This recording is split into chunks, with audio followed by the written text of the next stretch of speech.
Guys, this is Mercy Kate again and welcome back sa aking YouTube channel. For today's video guys, ang ating pag-uusapan ay tungkol sa aking mga naging journey ng aking pagpayat. Kasi dati talaga guys, mataba po talaga ako. Ang kilos ko dati ay umaabot ng 67 kilos. At ngayon po ay na-achieve ko na po ang kilos na 55 kilos. At masaya po ako dahil na-achieve ko na po yan. Dahil dati po talaga nung tumaba ako guys ay nahirapan po talaga ako sa unang-una sa pananamit at sa pangalawa sa pagkilos at parang mabagal ka kumilos pag dumadagdag yung weight natin. Yun ang naranasan ko. At yung pananamit naman, yung biglaang may pupuntahan ka tapos yung damit mo na isusuot mo, yung pantalon na isusuot mo hindi kasya at pinipilit mo pa para magkasya. Kaya yun, parang na-depress ako nung tumaba talaga ako. Kaya ang unang-unang naging reason ko guys kung bakit ako nagpapayat ay ang naging motivation ko ay unang-una to be healthy. Kasi syempre maganda naman talagang healthy tayo na slim, maganda naman talaga tingnan na slim, maganda manamit, mabilis kang makakakuha ng damit na isusuot at pag namimili ka, mabilis kang makakuha ng kasya sa'yo, hindi ka mahihirapan. At aminin man natin sa hindi guys, talagang maganda manamit kapag slim tayo. So hindi ko naman inaano guys yung mga chubby, hindi ko naman, well, I'm not against chubby, pero para sa akin lang guys na talagang, yan naman talaga ang katotohanan na maganda naman talaga slim. Kaya guys, ang dami kong naging journey kung paano ako pumayat. At pag-usapan na natin ngayon, hindi natin patagalin na ang aking mga ginawa. Unang-una guys ay ang ginawa ko ay nag-jogging po ako. Yan ay tuwing umaga, pagising sa umaga. Mga naging habit ko ay magja-jogging. Una-una, siyempre magtututbrush at maiinom ng tubig muna, 2 basong tubig. So kailangan iinom ka kasi galing ka sa pagtulog ng matagal So kailangan para ma-detoxify yung natin, inom ka ng 2 basong tubig. So bago yung mag-inom, siyempre magtututbrush muna. Tapos ganun guys. Tapos after nun, nagja-jogging na ako. Tapos yun, mga 1 hour po ako nag-jogging noon. So, ganun ang ginawa ko. Tapos, sa pagkain naman guys, ang ginawa ko ay kamote yung kinakain ko, saging na saba, saka brown rice, at saka oatmeal pala guys, oatmeal.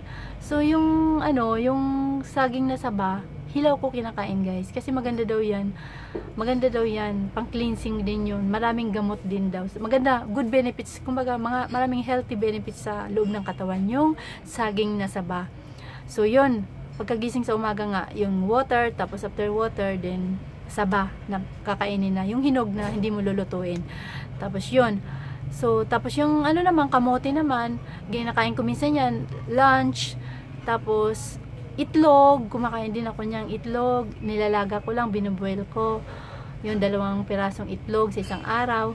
Tapos guys, yung lunch ko minsan kamote, talagang inaano ko talaga yung, kumbaga like ko naman talaga yung kamote, ang sarap naman talaga ng kamote kasi ang habol ko dun yung healthy benefits niya.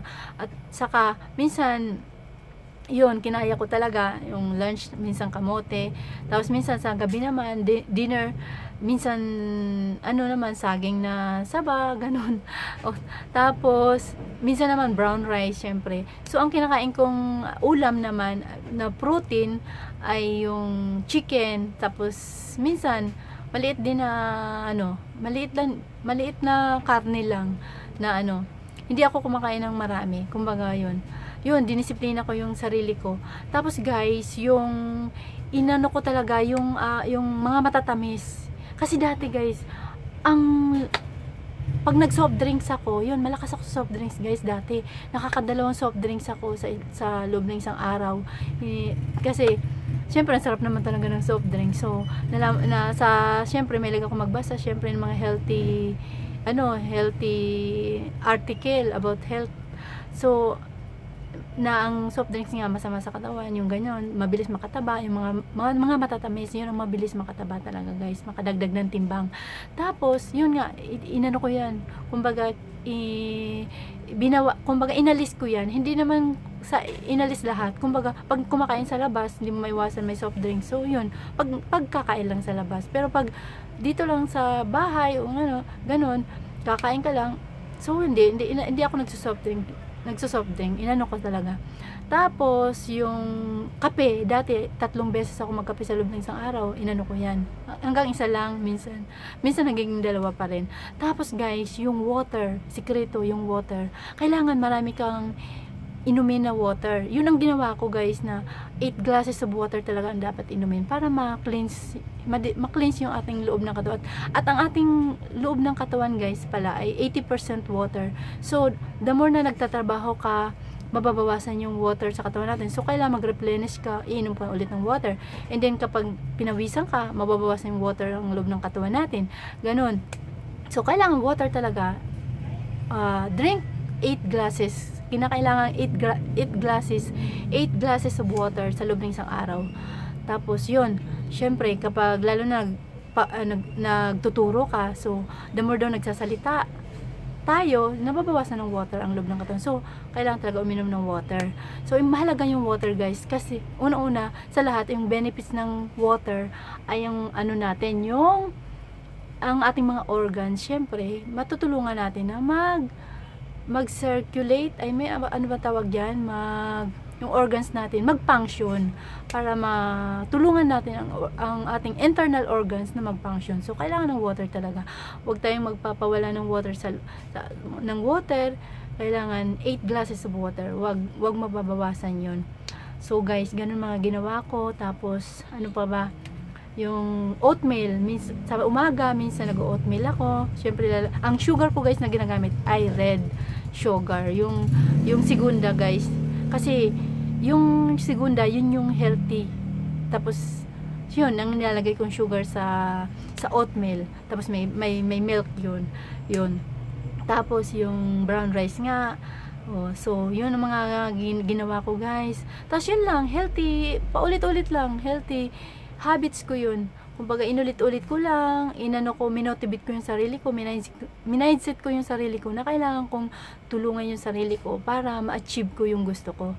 Kaya, ganun guys, ang sekreto lang guys ng pagpayat, kung may gusto tayo na ma-achieve sa ating mga weight na gusto natin, so, ang sekreto lang, kailangan consistency, kailangan consistent ka, kailangan naka-mindset sa isip mo kung bakit mo kailangan pumayat, kung bakit kailangan ganun, bakit kailangan mong ginagawa yun para sa sarili mo rin, ikaw rin na mag-benefits. Yun ang mindset ko, yung isip ko, ang sarili ko. Tapos, pangatlo guys, na syempre, hindi nga to pangatlo, kumbaga unang-una, yung main goal talaga, kung kaya kailangan natin maging healthy, slim, maging slim, ay syempre to be healthy, diba? So, ganoon naman talaga. So, health is wealth nga, diba? So, yung mga kinakain natin, yun, maging magkaroon tayo ng discipline. Kumbaga, yun din ang ginawa ko. Dinisiplina ko rin yung sarili ko.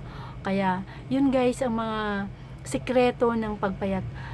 Yun ang mga ginawa ko lang. Kaya, pag may nakakakita sa akin, "Uy, grabe, ang laki ng pinayat mo. Ano bang ginawa mo?" Sabi sa akin.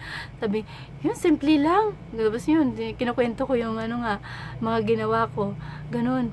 Tapos, yung hindi maging stress. Siyempre may mga di maiwasan na may mga nakakapag-stress sa buhay natin, pero huwag tayong papa-apekto doon. Kailangan pray lang tayo kay God na magiging maayos ang lahat, and then maging positive always. Yun. Maging positive always, na despite na meron mga nangyayari na hindi natin inaasahan, ay ang main goal natin ay not to be stressed but to be happy always. O, diba?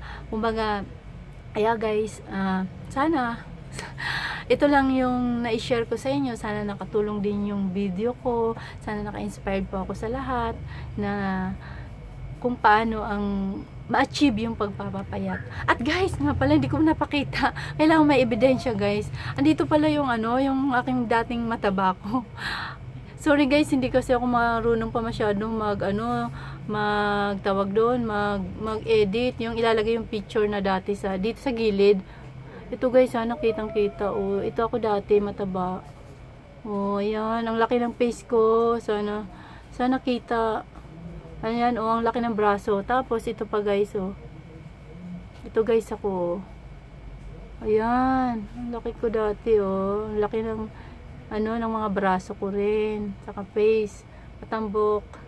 Tapos, ito na ako. Ito na ako guys.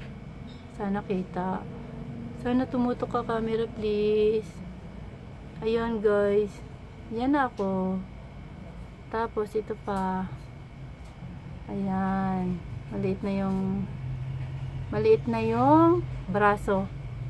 Tapos, ito syempre. Ito.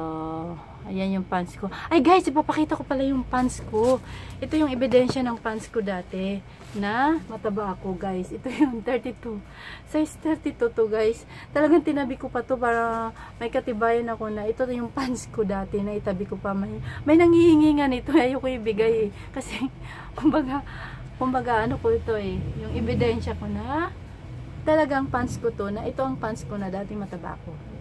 So ito 32 to. Ngayon na-achieve ko na yung size 29 na ako. O, di ba? Ang saya, di ba?